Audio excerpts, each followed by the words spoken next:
दिन में 2 बार अगर आप शौच के लिए जा रहे हैं तो यह सामान्य है, नॉर्मल है, माने आपको कुछ तकलीफ नहीं। अगर एक दिन में 2 बार आप जा रहे हैं, वो 2 बार हो सकती है आपके शरीर के हिसाब से, हो सकता है सुबह और शाम आप जाएं, कोई लोगों को सुबह और दोपहर भी हो सकती है, कोई लोगों को सुबह सुबह भी 2 बार हो सकता है ऐसी स्थिति। तो वो कहते हैं 2 बार तक तो सामान्य है। 3 बार जब आप करेंगे 2 से 3 तो वो कहते हैं थोड़ा असामान्य है, और 3 के बाद तो जाना ही नहीं है। अगर जा रहे हैं तो कोई बीमारी है, विशेषज्ञ की मदद लीजिए और उसको ठीक करें। तो मल के वेग को ना रोकें, मूत्र के वेग को ना रोकें, जमाई आ रही है तो ना रोकें, हंसी आ रही है तो ना रोकें, प्यास लग रही है तो कभी भी अपने को ना रोकें। इस तरह के उन्होंने कई वेग के बारे में कहा। ऐसे लगभग 14 वेग हैं। मैंने कुछ बता दिए, बाकी आप चाहें तो पढ़ लेना किताब में, क्योंकि समय कम है। हर बार मुझे यही लगता है कि क्या छोड़ूं क्या बताऊं। थोड़ा इससे आगे बढ़ें तो आपके जीवन के बारे में वो ये कह रहे हैं कि ये एक वेग ऐसा है जिसके बारे में साधु संत और महंत, साधु संत महंत तपस्वी तेजस्वी, ये लोग ही हैं जो उस वेग को रोक सकते हैं, बाकी के लिए नहीं है। वो जो साधु हैं, संत हैं, महंत हैं, उनके लिए यह है कि वीर के वेग को रोकें, और गृहस्थी जीवन चलाने वालों के लिए है कि वो कभी भी ना रोकें। इस पर भागवत जी ने बहुत लंबी व्याख्या की है। साधु संत महंत महाराज साहब ब्रह्मचारी तेजस्वी तपस्वी, इस तरह के लोगों के लिए उन्होंने निर्देश किया है कि वो जरूर अपने वीर के वेग को रोकें, और अगर नहीं रोक पाते हैं तो उनकी साधुता, उनकी सन्यासी होने की बात वो कमजोर पड़ती है। और आप जैसे लोग जो गृहस्थी का जीवन जी रहे हैं, उनके लिए वीर के वेग को रोकना बहुत ही खतरनाक है। माने इसको उन्होंने काम वेग करके कहा है। काम वेग गृहस्थ लोगों को कभी रोकना नहीं चाहिए, और साधु संतों को हमेशा तपस्या करके उस पर कंट्रोल करने के लिए ही प्रयास करना चाहिए। तो साधु संतों का जो जीवन है वो पूरा जीवन शायद इसी में चला जाए तो भी वो कहते हैं कि निरर्थक नहीं है। अब क्यों उनको नहीं करना चाहिए, क्यों आपको करना चाहिए, ये विश्लेषण में जाऊंगा तो देर ज्यादा हो जाएगी। आपको संकेत रूप में मैं आपसे कह रहा हूं कि वीर का वेग, काम का वेग, वो कहते हैं सबसे खराब वेग है जो रोका तो आपके लिए। और साधु संत महंतों के लिए कहते हैं कि अगर उन्होंने नहीं रोका तो उनके लिए सबसे ज्यादा खराब। तो उनका प्रयास पूरे जीवन भर ऐसा होना चाहिए जो उसको रोक। अब उस प्रयास में ही उनकी दिनचर्या, उनकी ऋतुचर्या और उनकी आहारचर्या शामिल है। भागवत जी ने कई सूत्र लिखे हैं कि जो सन्यासी हैं, संत हैं, महात्मा हैं, उनकी दिनचर्या, ऋतुचर्या, आहारचर्या आपसे भिन्न है, होनी ही चाहिए। और आपकी दिनचर्या, ऋतुचर्या, आहारचर्या साधु संत और महात्माओं से भिन्न है, जो होनी ही चाहिए। दोनों जगह भिन्नता है, वो जान लेने के लिए आवश्यक है।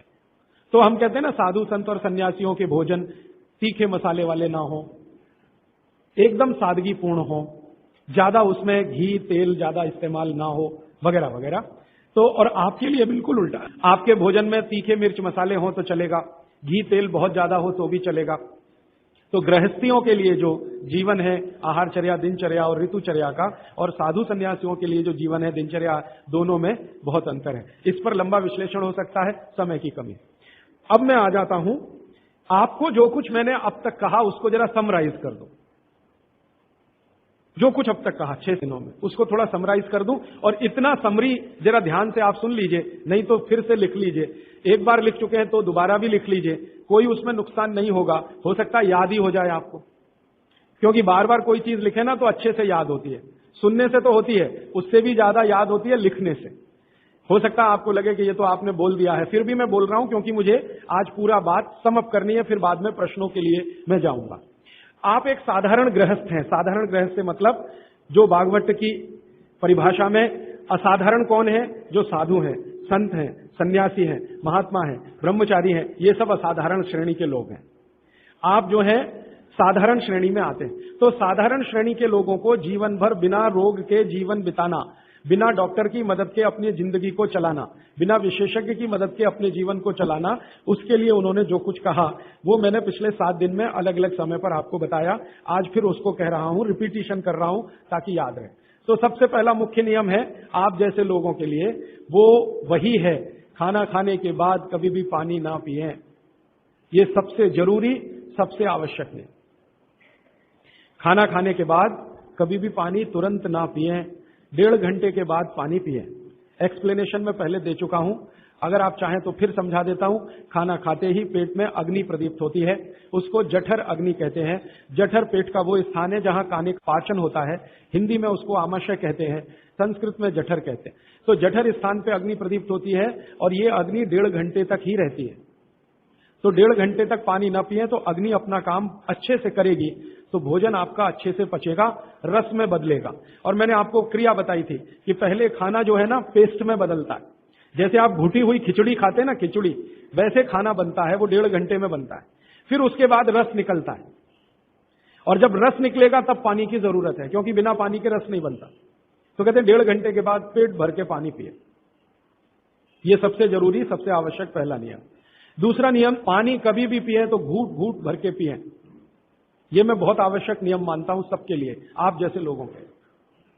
आप में से थोड़ा अगर किसी को भी धीरज हो, धैर्य अपने जीवन में, तो आप ये चालू कर दीजिए, पानी घूट घूट घूट, जितना कम से कम एक घूट में पानी पी सके उतना, और मुंह में घुमा घुमा के ऐसे ऐसे कर कर। आप 6 महीने बाद देखना, 6 महीने बाद आपके शरीर की पूरी बायोकेमिस्ट्री बदल जाएगी। सबसे पहली चीज जो आप महसूस करेंगे, आप कहेंगे मैं पहले से ज्यादा फ्रेश हूं, आप कहेंगे मैं पहले से ज्यादा हल्का हो गया, माने वजन कम हो गया, आप कहेंगे पहले से अच्छी नींद आ रही है, आप कहेंगे पहले से अच्छा खाना हजम हो रहा है, आप कहेंगे पहले से ज्यादा मेरे दर्द कम हो गए, जो घुटनों का, कमर का, कंधे का, जगह जगह, आप कहेंगे चक्कर आना बंद हो गए, आप कहेंगे सुबह सुबह उठकर सिर का दर्द कम हो गया। ऐसी 85 बातें आप खुद कहेंगे 6 महीने के बाद। आप करिए इसको। मैंने तो कई लोगों को बताया साल साल भर से कर रहे हैं, 1.5 साल से कर रहे हैं। मैंने आपको एक उदाहरण दिया था, हमारा एक सहयोगी है, कल बेंगलोर में 140 किलो का था, 1 सवा साल से घूट घूट पानी पी रहा है, अभी 70 किलो का है। कोई आसन नहीं करता, कोई प्राणायाम नहीं करता, जिम में नहीं जाता, कोई एक्सरसाइज नहीं करता, क्योंकि उसको फुर्सत भी नहीं है, आईटी कंपनी में काम करता है। लेकिन इतना जरूर करता, पानी जब भी पिएगा घूट घूट पिएगा, खाने के 1.5 घंटे बाद ही पिएगा। ये अद्भुत है। इस नियम को मैंने हजारों लोगों पे करके देखा है, एकदम एक्सीलेंट रिजल्ट है, कई बार तो चमत्कारिक रिजल्ट है। और कारण उसका क्या है? कारण उसका एक ही है कि घूट घूट पानी पीने से ज्यादा लार पेट में जाती है। पेट को हमेशा लार की जरूरत है, क्योंकि यहां एसिड बन रहा है। एसिड खाने के समय में जो निकले तो खाना पचे, खाने के आगे पीछे जो एसिड निकलता है वो डाइल्यूट होना ही चाहिए, नहीं तो वो पूरे रक्त में जाकर उसकी एसिडिटी बढ़ा देता है। और वही एसिडिटी है जो आपको हार्ट अटैक लाती है, कार्डियक अरेस्ट की तरफ ले जाती है, ब्रेन हेमरेज करा देती है, पैरालाइज्ड हो जाते हैं आप। गंभीर से गंभीर रोग इसी एक नियम के ना होने से होते हैं। आप पानी गटागट गटागट जो पी रहे हैं, यही एक छोटी सी गलती जिंदगी में आपको सबसे भारी पड़ेगी। ठीक है? तो पहला नियम मैंने आपके लिए कि पानी खाने के 1.5 घंटे बाद पीना, हमेशा पानी घूट घूट भर के घुमा घुमा के पीना है। सुबह का पानी हो या दोपहर का, शाम का, जब भी पिए घूट घूट भर के। पानी कैसे पिए? तो इन्होंने कहा ऐसे करके पिए। ये अच्छा नहीं है, आपके लिए अच्छा नहीं। आपको पानी हमेशा पीना है तो शरीर के नजदीक रख के ही पानी पिए। हमारे भारत में, मैं आपको एक बात ऐसी कहता हूं जो थोड़ी सी हटकर है, लेकिन आपको समझाने में मदद करे। भारत में हजारों साल की जो सभ्यता है, गिलास नहीं है। ये गिलास जो है ना विदेशी है, गिलास भारत का नहीं है। ये गिलास जो है ना यूरोप से आया, और यूरोप में पुर्तगाल से आया। ये पुर्तगाली जब हमारे देश में घुस गए, तब से गिलास में हम फंस गए। गिलास अपना नहीं है, लोटा है, लोटा। लोटा और गिलास का अंतर आप, लोटा है, और लोटा कभी भी एक रेखीय नहीं होता, वो ऐसे ऐसे ऐसे ऐसे होता है। तो भागवती जी कहते हैं कि जो बर्तन एक रेखीय हैं उनका त्याज्य करें, वो है नहीं अच्छे काम के नहीं है। तो गिलास का पानी पीना अच्छा नहीं माना जाता, तो लोटे का पानी पीना अच्छा माना जाता है। अब आप बोलेंगे जी क्या फर्क है? फर्क सीधा सा है, पानी के बारे में मैं बता चुका हूं। पानी को जहां धारण किया जाए वैसे गुण उसमें आते हैं। पानी अपने गुण कुछ नहीं है, जहां दे दो वही गुण हो जाते हैं। दही में मिला दो तो छाछ में बन गया, वो दही का गुण ले लेगा, पानी खत्म हो गया। दूध में मिलाया तो दूध का गुण। तो लोटे में पानी जो रखा तो पात्र का गुण आएगा, लोटे का। अब लोटे का गुण क्या? लोटा गोल है ना, गोल है ना। और आप थोड़ा गणित अगर समझते हैं और विज्ञान समझते हैं तो हर गोल चीज का सरफेस टेंशन कम रहता है। हर गोल चीज का सरफेस टेंशन कम रहता है, क्योंकि सरफेस एरिया कम होता है। हर गोल चीज का क्योंकि सरफेस एरिया कम है, इसलिए सरफेस टेंशन कम है। इसको हिंदी में पृष्ठ तनाव कहते हैं। हर गोल चीज का सरफेस एरिया कम है तो सरफेस टेंशन कम है, और सरफेस टेंशन कम है तो जो पानी उसमें है उसका भी सरफेस टेंशन कम है। तो कम सरफेस टेंशन का पानी ही आपके लिए सबसे ज्यादा उपयोगी है। अगर सरफेस टेंशन बढ़ा हुआ पानी आप पिएंगे तो बहुत तकलीफ करने वाला है। सरफेस टेंशन बढ़ी हुई कोई भी चीज आप खाएंगे तो तकलीफ करने वाली है, क्योंकि उसमें शरीर को तकलीफ देने वाला एक्स्ट्रा प्रेशर आता है। तो गिलास का पानी और लोटे के पानी में जमीन आसमान का अंतर है। इसी तरह से कुएं का पानी, कुआं गोल है ना, सबसे अच्छा। ये सारे साधु संत कुएं का ही पानी पीते हैं, आप जानते हैं। ना मिले तो बिहार कर जाते हैं, जहां कुआं मिलेगा वहां पिएंगे। देखा है ना आपने साधु संत, वो कुएं का पानी उनके लिए सर्वश्रेष्ठ है, क्योंकि कुआं गोल है, कुएं की सरकमफरेंस कम है और सरफेस एरिया कम है, इसलिए सरफेस टेंशन कम है। और सरफेस टेंशन कम होने से क्या होता है, पानी का एक गुण बहुत लंबे समय तक जीवित रहे। पानी का सबसे बड़ा गुण है सफाई करना। अब आपके लिए वो गुण कैसे काम में आ रहा है वो जरा देखिए। आपकी बड़ी आंत है और छोटी आंत है, आप जानते हैं कि उसमें मेम्ब्रेन है, कचरा उसी में जाके फंसता है, तो इसको निकाल निकाल के बाहर लाना पड़ता है। ये तभी संभव है जब सरफेस टेंशन कम वाला पानी आप पी रहे हैं। तो अगर सरफेस टेंशन बढ़ा हुआ पानी है तो ये कचरा बाहर नहीं निकालेगा। मैं इसको एक दूसरे तरह से समझाता हूं, कॉम्प्लिकेशन है लेकिन सरल समझा रहा हूं। आप एक एक्सपेरिमेंट करिए, आज घर जाइए और दूध लेके चेहरे पे लगाइए थोड़ी देर, और 5 मिनट बाद रुई से पोंछिए, तो रुई काली हो गई है ना। कैसे? अंदर का कचरा और गंदगी बाहर आया।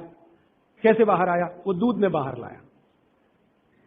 अब दूध कैसे बाहर लाता है? दूध का सरफेस टेंशन सभी वस्तुओं में सबसे कम है। तो जैसे दूध आपने अप्लाई किया, दूध ने इस त्वचा के सरफेस टेंशन को कम कर दिया, क्योंकि जो वस्तु का जो गुण है दूसरे पर लगाओ तो वैसा ही आएगा। तो यहां दूध ने सरफेस टेंशन कम किया तो त्वचा थोड़ी सी खुल गई, और त्वचा खुली तो अंदर का कचरा बाहर निकल गया। यही क्रिया पानी करता है पेट में। यही सेम, आपने पेट में पानी डाला, बड़ी आंत और छोटी आंत का सरफेस टेंशन इसने कम कर दिया, तो बड़ी आंत और छोटी आंत थोड़ी खुल गई, और खुली तो सारा कचरा उसमें से बाहर आ गया। और हाई सरफेस टेंशन का पानी पिए, ज्यादा सरफेस टेंशन का, तो आंतें सिकुड़ेंगी, क्योंकि तनाव बढ़ेगा। तनाव बढ़ते समय चीज सिकुड़ती है, तनाव कम होते समय चीज खुलती है। तनाव बढ़ेगा तो सारा कचरा आंतों में अंदर बंद हो जाएगा। अब यही आपको मूलव्याध, बवासीर, भगंदर सब करेगा। इसलिए सरफेस टेंशन कम वाला ही पानी पीना। लोटे का पानी सबसे अच्छा माना जाता है। गोल कोई भी वस्तु आपके घर में है उसमें रखा हुआ पानी पीना सबसे अच्छा माना जाता है। तो गोल कुएं का पानी है तो बहुत अच्छा है। गोल तालाब का पानी हो, तालाब भी गोल होते हैं ना, तो गोल तालाब का पानी बहुत अच्छा, गोल कुएं का पानी बहुत अच्छा। तालाब से छोटी एक पोखर होती है, पोखर, अगर पोखर गोल है तो उसका पानी बहुत अच्छा। नदी के पानी की तुलना में हमेशा कुएं का पानी अच्छा, क्योंकि नदी में गोल कुछ भी नहीं है, वो लंबी है, तो वहां का पानी हमेशा हाई सरफेस टेंशन वाला है। और नदी से ज्यादा खराब समुद्र का, और सबसे अच्छा पानी लोटे का। लोटे जैसी कोई भी गोल चीज है तो अच्छा। अब आप इसको प्रकृति में भी महसूस करेंगे, बारिश का पानी गोल होके ही नीचे आता है, माने बूंदें सब गोल हैं, क्योंकि उनका सरफेस टेंशन हमेशा कम है। तो ये विश्लेषण लंबा चला जाएगा, लेकिन मैंने यहां जो आपको याद दिला दिया वो ये कि पानी पी रहे हैं तो गिलास में ना, ज्यादा अच्छा है लोटे में पिए। तो लोटे वापस लाएं घर में, लोटे ही निकल गए, अब गिलास घुस गए, और लोटे निकले ना तो लाखों कारीगरों की जिंदगी खत्म हो गई जो लोटे बनाते थे। खत्म हो गए कि नहीं? कसेरे खत्म हो गए। गांव गांव में कसेरा शब्द समझते हैं? वो ठोक पीट के लोटा बनाने वाले आदमी को कसेरा कहते हैं। वो पीतल के लोटे बनाते थे, कांसे के लोटे बनाते थे, सब मर गए बेचारे हमारे गिलास के चक्कर में। तो भागवत जी को अगर मानना है तो लोटा लाए, गिलास थोड़े कम करें, पानी लोटे का बहुत अच्छा। आगे बढ़े। पानी कभी भी खड़े होकर ना पिए, ये मैंने पहले बता दिया है, फिर रिपीट कर रहा हूं, हमेशा बैठ के पिए। फिर उसके आगे का एक सूत्र है कि ठंडा पानी कभी ना पिए। और इस ठंडे पानी का ये यहां पर भी एक विश्लेषण में नया दे दूं आपको कि हर ठंडे पानी का सरफेस टेंशन बढ़ा हुआ होता है। हर ठंडे पानी का सरफेस टेंशन बढ़ा हुआ होता है, और हर गुनगुने पानी का सरफेस टेंशन कम होता है, और कम सरफेस टेंशन का ही पानी आपको पीना है। इसलिए ठंडा पानी ना पिए। एक विश्लेषण में पहले दे चुका हूं कि पानी जैसे ही आप ठंडा पिएंगे उसका गुण है कि वो हर चीज को ठंडा करे। तो पेट को ठंडा करने की वो कोशिश करेगा। पेट ठंडा हुआ तो सारे ऑर्गन्स ठंडे हो सकते हैं और आप मर सकते हैं। तो पानी को पेट गर्म करेगा, फिर आप ये जान लीजिए, और पेट पानी को गर्म करेगा तो अतिरिक्त ऊर्जा लगेगी उसको, और वो ब्लड में से ही आएगी, तो सारा ब्लड पेट की तरफ दौड़ेगा। और बार बार आप ठंडा पानी पी रहे हैं दिन में 8-10 बार, तो हर बार ब्लड को पेट में भागना ही पड़ेगा। तो ब्रेन को ब्लड कम होगा, हार्ट को ब्लड कम होगा, ऑर्गन्स को ब्लड कम होगा, तो वो कमजोरी आने ही वाली है और हार्ट अटैक आ सकता है, ब्रेन हेमरेज हो सकता है। क्योंकि कोई भी ऑर्गन को ब्लड कभी भी कम नहीं पड़ना चाहिए, तभी आप दुरुस्त रहने वाले। इसलिए ठंडा पानी गलती से भी ना पिए। तो हमेशा कैसा पानी पिए? गुनगुना पिए। एक समय के लिए भागवत जी ने कहा है कि जब बहुत तेज गर्मी पड़ती हो, आपके यहां तो पड़ती है मार्च, अप्रैल, मई, जून, तो वो कहते हैं कि मिट्टी के घड़े का पानी पिए। मिट्टी के घड़े के पानी को गुनगुना करने की जरूरत उतनी नहीं है, क्योंकि मिट्टी से ज्यादा शुद्ध पानी को करने वाली दूसरी कोई वस्तु दुनिया में नहीं। तो ये अब थोड़ा आगे चलें, वो ये कि खाना जब भी खाएं, आपके लिए नियम है स्टैंडिंग पोजीशन, माने खड़े होकर कभी ना खाएं, हमेशा बैठ के खाएं। बैठने की स्थिति ये सबसे अच्छी है। कुर्सी पे भी अगर मजबूरी में बैठ रहे हैं तो इसी स्थिति में बैठ के खाना, नहीं तो जमीन पे तो बहुत ही अच्छा है। फिर उसके बाद एक नियम जो आपको जरूर पालन करना चाहिए, बहुत आवश्यक है आपके लिए, कि दो विरोधी वस्तुएं साथ में कभी ना खाएं। आप जैन हैं तो आपको तो सब अच्छे से समझता, भक्ष और अभक्ष का ज्ञान सभी साधु महाराज देते हैं, साध्वी जी देते हैं। दूसरे लोगों के लिए कह दूं, दूध और दही साथ में नहीं खा सकते, विपरीत है। हालांकि दूध से ही दही बनता है, लेकिन दूध और दही की प्रकृति एकदम अलग है। दूध कुछ और काम करता है, दही बिल्कुल अलग काम। तो दूध दही साथ में ना खाएं। दूध और दही की बनाई हुई कोई भी वस्तु साथ में ना खाएं। खीर खा रहे हैं तो दूध की है तो कढ़ी नहीं खा सकते, कढ़ी खा रहे हैं तो दही की है तो खीर नहीं खा सकते। कुछ भी ऐसी वस्तु जिसमें दूध और दही उपयोग है वो साथ में नहीं। एक इसी तरह से शहद और घी आपके लिए बिल्कुल वर्जित है, आप बिल्कुल साथ में ना खाएं। शहद अलग खाएं, घी अलग खाएं। शहद ना खाएं तो भी चलेगा, गुड़ खाएं। अच्छा, ये बड़ी विचित्र स्थिति है, गुड़ और घी साथ में जरूर खाएं, शहद घी साथ में ना खाएं। गुड़ को बेहतर तरीके से अगर खाना चाहते, गुड़ तो वैसे ही सबसे बेहतरीन चीज है दुनिया की, लेकिन और बेहतर बनाना चाहते हैं तो उसमें जरूर घी मिला के खाएं। तो गुड़ घी चलता है, शहद घी नहीं कभी भी। इसी तरह का एक नियम है कि जैक फ्रूट माने फणस, कटहल दूध के साथ सबसे खतरनाक है। और मैंने कहा खट्टे फल जितने भी हैं, संतरा है, मौसमी है, वगैरह वगैरह, ये दूध के साथ बिल्कुल नहीं चल सकते। एक ही फल है, भागवत जी कह रहे हैं, जो खट्टा भी है और दूध के साथ जरूर खाएं, वो आंवला है। आंवला ये जरूर दूध के साथ खाएं। इसके आगे का एक नियम है, वो द्विदल वाला एक नियम तो बता ही दिया, द्विदल और दही ना खाएं। और मजबूरी है कोई खाने की तो दही को गर्म करें, माने बघारें, तासीर उसकी गर्म करें, फिर आप खाएं, नहीं तो नहीं खाएं तो अच्छा है। द्विदल खा रहे हैं तो 1-1.5 घंटे बाद दही खाएं। छाछ अगर खा रहे हैं द्विदल के साथ तो 1-8 घंटे के बाद पी लें। और अगर पीनी ही है तुरंत, प्यास नहीं रुक रही है, तो छाछ को बघारें, माने उसमें अजवाइन हो, थोड़ा जीरा हो, हींग हो, उसका छोंक लगाएं तो उसकी तासीर बदलती है, तो आप ले सकते हैं। और इसके आगे का एक नियम कि सुबह का खाना 9:30-10 बजे तक, क्योंकि उस समय जठर अग्नि सबसे ज्यादा तीव्र है। और शाम का खाना 5-6 बजे तक। ये मैंने आपके हिसाब से कैलकुलेशन किया। भागवत जी ने कहा इसमें जलवायु का, मौसम का ध्यान रखना है। तो आपके हिसाब से, माने आप चेन्नई में हैं तो 9, 9:30, 10 बजे तक भरपेट खाना खाएं, शाम को 5-6 बजे तक भरपेट खाएं। बीच में अगर आप कहते हैं जी भूख लगी तो कुछ फल खा लें, नहीं तो अच्छी चीज भागवत जी ने जो कही है, सुबह का खाना जो 9-10 बजे खाएं, शाम का 5-6 बजे, उनको बीच में भूख लग रही है तो कहते हैं चना और गुड़ खाएं, शेंगदाना और गुड़, माने मूंगफली और गुड़ खाएं, माने उस समय आप चिक्की खाएं, क्योंकि गुड़ और चना, गुड़ और मूंगफली उसमें है। दोपहर को अगर भूख लग रही है, चिक्की आप चाहें तो अच्छी भी खा सकते हैं, माने ज्यादा भी खा सकते हैं। बस एक ही तकलीफ ध्यान में रखें कि जब चिक्की और गुड़ ज्यादा हो जाए तो थोड़ी सोंठ चाट लें या थोड़ी सोंठ खा लें, तो उसका जो तासीर है वो तुरंत बदल जाता है। नहीं तो ज्यादा चिक्की खा ली तो नाक में से खून आ सकता है। तो नाक से खून ना आए, थोड़ी सोंठ या अदरक, सोंठ इस्तेमाल करते हैं तो सोंठ, नहीं तो अदरक, उसके साथ लें।